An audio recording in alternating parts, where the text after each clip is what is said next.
Not every draping style suits every body type. ഓരോ body ടൈപ്പിനും ഓരോ draping style ഉണ്ട്. അതറിയാമോ?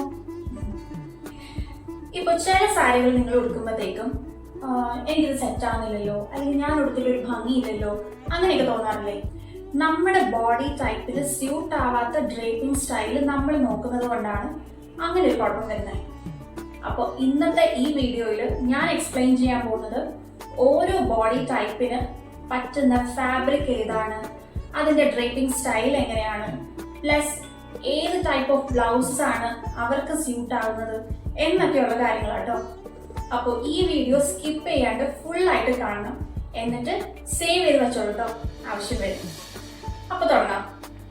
Different body ടൈപ്സിൽ first category എന്ന് പറയുന്നത് പറ്റീറ്റ് ആണ്. പറ്റീറ്റ് എന്ന് പറഞ്ഞാൽ ഷോർട്ട് ഹൈറ്റ് ഉണ്ടായിട്ട് ഒരു 5'2" 5'3" ഹൈറ്റ് ഉള്ള ആൾക്കാരാണോ നിങ്ങൾ, അങ്ങനെയാണ് എന്നുണ്ടെങ്കിൽ ഫസ്റ്റ് കാറ്റഗറി വരുന്നത് നിങ്ങളുടെയാണ് കേട്ടോ. ഹൈ വേസ്റ്റിലാണ് സാരി ഉടുക്കുക. അപ്പോൾ അണ്ടർസ്കേർട്ട് കെട്ടുമ്പോഴും ഹൈ വേസ്റ്റ് ആയിട്ട് തന്നെ കെട്ടണം. ഹൈറ്റ് ഇല്യൂഷൻ ക്രിയേറ്റ് ചെയ്യാനാണ് നോക്കുന്നത്. അപ്പോൾ അതുകൊണ്ടാണ് ഹൈ വേസ്റ്റിൽ അണ്ടർസ്കേർട്ട് കെട്ടണം എന്ന് പറയുന്നത്. അങ്ങനെ ചെയ്യുമ്പോൾ നീണ്ട കാലുകളായിട്ട് തോന്നും. നമ്മൾ അണ്ടർസ്കേർട്ട് ഇടുന്ന സമയത്ത് തന്നെ നമ്മൾ ഹൈ ഹീൽസും ഇട്ടിരിക്കണം. അല്ലാണ്ട് സാരി ഉടുത്ത് കഴിഞ്ഞിട്ട് ഹൈ ഹീൽസ് ഇടാൻ നിൽക്കരുത്. ബിക്കോസ് നമ്മൾ ആ ഹൈ ഹീൽസിൻ്റെ ഹൈറ്റിനനുസരിച്ചാണ് നമ്മൾ പിന്നീട് സാരി ഉടുക്കാൻ പോകുന്നത്. അപ്പോൾ അതുകൊണ്ട് ആദ്യമേ തന്നെ നമ്മൾ ഹൈ ഹീൽസ് ഇട്ടിരിക്കണം. ഒരു 2-3 ഇഞ്ചുള്ള ഹൈ ഹീൽസ് ആണെങ്കിൽ ബെസ്റ്റ് ആയിരിക്കും. ഓക്കെ, ഇനി ഏത് ടൈപ്പ് ഓഫ് ഫാബ്രിക്കിലുള്ള സാരീസ് ആണ് ബെസ്റ്റ് എന്ന് ചോദിച്ചാൽ, ഒരുപാട് സ്റ്റിഫായിട്ടുള്ള ഫാബ്രിക് ചൂസ് ചെയ്യരുത്. ഒരുപാട് ഇങ്ങനെ കാഞ്ചീപുരം പോലെ ഇരിക്കുന്ന ഇത്രയും ബോർഡർ വരുന്നില്ലേ, അങ്ങനെയുള്ള സാരികൾ നിങ്ങൾ ചൂസ് ചെയ്യരുത്. നിങ്ങൾ കുറച്ചും കൂടി ഷോർട്ടായിട്ടുള്ള, ഇപ്പം ഈ ഒരു ഗോൾഡൻ ഇത് കാണുന്നില്ലേ, അത്രയൊക്കെ വരുന്ന കുഞ്ഞു കുഞ്ഞു ബോർഡേഴ്സ് വരുന്ന സാരീസ് വേണം എപ്പോഴും ചൂസ് ചെയ്യാനായിട്ട്. ഒരുപാട് ഇങ്ങനെ സ്റ്റിഫായിട്ട് നിൽക്കുന്ന കോട്ടൺ സാരിയോ അങ്ങനത്തെ സാരികളൊന്നും ചൂസ് ചെയ്യാൻ നിൽക്കരുത്.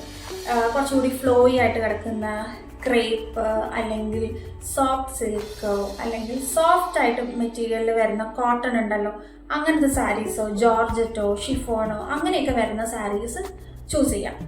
അതായിരിക്കും ഉടുത്ത് വരുമ്പോഴത്തേക്കും നിങ്ങൾക്ക് കാണാൻ കുറച്ചും കൂടി ഭംഗി. ഇനി ബ്ലൗസിലേക്ക് വരികയാണെങ്കിൽ കുറച്ചും കൂടി ഭംഗി തോന്നിക്കുന്നത് ഒരു sleeveless V neck, deep V നെക്കിൽ വരുന്ന ബ്ലൗസസ് ആണ്. ഇല്ലെങ്കിൽ മോണോക്രോം എന്ന് പറയുന്നത്, അതായത് നമ്മുടെ സാരിയുടെ അതേ കളറിലുള്ള ബ്ലൗസ് തന്നെ നമ്മൾ ചൂസ് ചെയ്യുകയാണെങ്കിൽ കുറച്ചും കൂടി ഭംഗിയായിരിക്കും. നമുക്കിങ്ങനെ ഒരുപാട് പ്രിന്റഡ് ആയിട്ട് വരുന്ന അങ്ങനത്തെ അതിനെക്കാട്ടിലും കുറച്ചും കൂടി ഭംഗി വരുന്നത് കുഞ്ഞു കുഞ്ഞു പ്രിന്റ്സ് വരുന്ന, ഇപ്പോൾ സാരി ആയാലും ബ്ലൗസ് ആയാലും ഒക്കെ കുഞ്ഞു പ്രിന്റിൽ വരുന്ന സാധനങ്ങൾ ചൂസ് ചെയ്യുകയാണെങ്കിൽ കുറച്ചും കൂടി നമുക്ക് നമ്മുടെ ഫ്രെയിം ഒന്ന് വലുതാക്കി കാണിക്കാൻ പറ്റും. അപ്പോൾ നമ്മുടെ ബ്ലൗസസ് എന്ന് പറയുന്നത് വി നെക്കിൽ വരുന്ന, ഡീപ്പ് വി നെക്കിൽ വരുന്ന സ്ലീവ്ലെസ് നമുക്കിപ്പോൾ ഏത് വേണമെങ്കിലും യൂസ് ചെയ്യാം. പക്ഷെ നമുക്ക് ഈ ബോട്ട് നെക്കോ അങ്ങനത്തെ സാധനങ്ങൾ ഇടാൻ പാടില്ല. ഇപ്പോൾ ബോട്ട് നെക്ക് യൂസ് ചെയ്യുക എന്ന് പറഞ്ഞാൽ നമുക്ക് ഈ ഒരു ഏരിയയിൽ നമ്മുടെ ഷോൾഡർ വന്നിട്ട് കുറച്ചും കൂടി നല്ല വൈഡ് ആയിട്ടിരിക്കുന്ന ആൾക്കാർക്കാണെങ്കിൽ ഈ ഒരു ബോട്ട് നെക്കും സാധനങ്ങളും ഒക്കെ അവർക്ക് പെട്ടെന്ന് സ്യൂട്ട് ആവും. ഇപ്പം കുറച്ച് ഫ്രെയിം ചെറിയ ആൾക്കാരാണ് എന്നുണ്ടെങ്കിൽ അവർ ഇങ്ങനത്തെ ഇടുമ്പോൾ കുറച്ചുകൂടി അവർ ഷ്രിങ്ക് ആവുകയുള്ളൂ. അപ്പം അങ്ങനത്തെ സാധനങ്ങൾ ചൂസ് ചെയ്യാണ്ടിരിക്കാൻ ശ്രദ്ധിക്കണം. ഇനി സ്ലീവിൻ്റെ കാര്യമാണെങ്കിൽ ഇപ്പം സ്ലീവ്ലെസ്സോ ഇല്ലെങ്കിൽ എൽബോ ലെങ്ത്തിൽ വരുന്ന സ്ലീവ്സോ ഒക്കെ നമുക്ക് യൂസ് ചെയ്യാം. ഷോർട്ട് സ്ലീവോ അങ്ങനെയൊക്കെ യൂസ് ചെയ്യാൻ പറ്റും. കുറച്ച് ടൈറ്റ് ഫിറ്റ് ആയിരിക്കണം, കറക്റ്റ് ഫിറ്റ് ആയിരിക്കണം. അല്ലാണ്ട് ഇങ്ങനെ പഫ് സ്ലീവായിട്ട് നിൽക്കുന്നതോ അല്ലെങ്കിൽ കുറച്ച് ഇങ്ങനെ ബെൽ സ്ലീവ്സ് എന്നൊക്കെ പറയത്തില്ലേ, അങ്ങനെ ഉള്ള ഫാഷനബിൾ സ്ലീവ്സ് ഈ ഒരു പറ്റീറ്റ് കാറ്റഗറിയിൽ വരുന്ന ആൾക്കാർ യൂസ് ചെയ്യാണ്ടിരിക്കുന്നതായിരിക്കും ബെറ്റർ. അപ്പോൾ നമ്മുടെ ഫ്രെയിം കുറച്ചും കൂടി, അതായത് ഞാൻ എപ്പോഴും പറയുന്നത് ഫ്രെയിം, ആ ഒരു ഫ്രെയിം നമുക്ക് മാനേജ് ചെയ്യണം എന്നുണ്ടെങ്കിൽ നമ്മൾ ഇങ്ങനെയുള്ള കാര്യങ്ങളൊക്കെ ഒന്ന് ശ്രദ്ധിക്കണം. അപ്പോൾ ബ്ലൗസിൻ്റെ കാര്യത്തിൽ എപ്പോഴും ശ്രദ്ധിക്കണം. ഹൈ നെക്കിൽ വരുന്ന സാധനങ്ങളൊന്നും യൂസ് ചെയ്യാൻ പാടില്ല. സ്ലീവ് ആണെങ്കിലും കുറച്ചിങ്ങനെ പഫി ആയിട്ട് കിടക്കുന്ന, ലൂസായിട്ട് കിടക്കുന്ന അങ്ങനത്തത് യൂസ് ചെയ്യാൻ പാടില്ല. താഴത്തെ പ്ലീറ്റ് എടുക്കുമ്പോൾ ശ്രദ്ധിക്കേണ്ട മെയിൻ കാര്യം എന്ന് പറഞ്ഞാൽ വലിയ വലിയ പ്ലീറ്റ്, അതായത് വൈഡായിട്ട് പ്ലീറ്റ് എടുക്കാൻ പാടില്ല. കുഞ്ഞു പ്ലീറ്റായിട്ട് വേണം എടുക്കാനായിട്ട്. നമുക്ക് നമ്പർ ഓഫ് പ്ലീറ്റ്സ് വളരെ കുറവായിട്ട് വേണം എടുക്കേണ്ടത്. ഒരു 5 to 6 അല്ലെങ്കിൽ മാക്സിമം ഒരു 7. ഇപ്പോൾ ഒരു ജോർജറ്റോ അല്ലെങ്കിൽ ഒരു ഷിഫോൺ സാരിയോ ഒക്കെ ആണെങ്കിൽ മാക്സിമം ഒരു 7 പ്ലീറ്റ്സ് വരെ എടുക്കാം. ഇല്ല എന്നുണ്ടെങ്കിൽ 5 to 6 പ്ലീറ്റ്സ് മാത്രം എടുത്താൽ മതി. പ്ലീറ്റ്സ് കൂടിയാൽ വേസ്റ്റ് ഏരിയ എപ്പോഴും ബൾക്കി ആയിട്ട് ഫീൽ ചെയ്യും. അപ്പോൾ എപ്പോൾ പ്ലീറ്റ് എടുത്താലും കുറച്ച് പ്ലീറ്റ് മാത്രമായിട്ട് എടുക്കാൻ ശ്രദ്ധിക്കണം.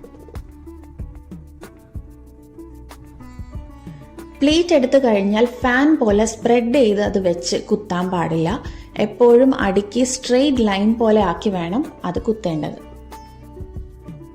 പ്ലീറ്റ് എടുത്ത് കഴിഞ്ഞതിന് ശേഷം അതൊന്ന് ഒരു ഫ്ലാറ്റ് അയൺ കൊണ്ടൊന്ന് അയൺ ചെയ്യൂ. ഇല്ല എന്നുണ്ടെങ്കിൽ കൈ വെച്ച് തന്നെ നമുക്കതൊന്ന് പിടിച്ചിടാവുന്നതേ ഉള്ളൂ. അപ്പോൾ നല്ല സ്ട്രെയിറ്റ് ആയിട്ട് നല്ല ഭംഗിയായിട്ട് കിടക്കും.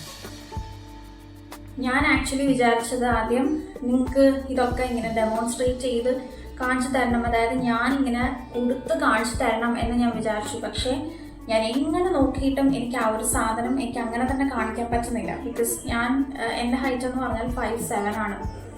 അപ്പോൾ ഞാൻ അത് കുറേ തവണ ഞാനത് ഇങ്ങനെ ഉടുത്ത് നോക്കിയപ്പോഴും എനിക്ക് അത് ആ ഒരു സാധനത്തിൽ എനിക്കതങ്ങോട്ട് പ്രസൻറ്റ് ചെയ്യാൻ പറ്റില്ല.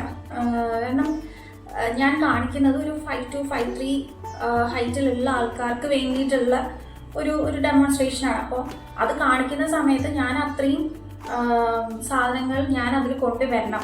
അപ്പം ഞാൻ ഇതൊക്കെ എങ്ങനെ അണ്ടർസ്കേർട്ടൊക്കെ ഞാൻ എത്ര കയറ്റിയിട്ട് നോക്കി ഞാൻ ഉടുത്ത് നോക്കിയപ്പോഴും എനിക്ക് ആ ഒരു സാധനം എനിക്ക് കിട്ടുന്നില്ല. ബിക്കോസ് എൻ്റെ കാലിന് നീളമുണ്ട്. അപ്പോൾ അതുകൊണ്ട് എനിക്ക് ആ ഒരു സാധനം എനിക്ക് ഡെമോൺസ്ട്രേറ്റ് ചെയ്ത് കാണിച്ചു തരാൻ എനിക്ക് പറ്റാത്തത് കൊണ്ടാണ് ഞാൻ നിന്ന് എക്സ്പ്ലെയിൻ ചെയ്ത് തരുന്നത് കേട്ടോ. പ്ലീറ്റഡ് പല്ലുവിനെക്കാട്ടിലും സിംഗിൾ ലെയർ ഒന്ന് ട്രൈ ചെയ്ത് നോക്കൂ. കാണാൻ നല്ല ഭംഗിയായിരിക്കും.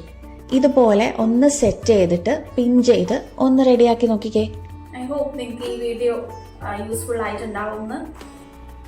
Next is body type 2.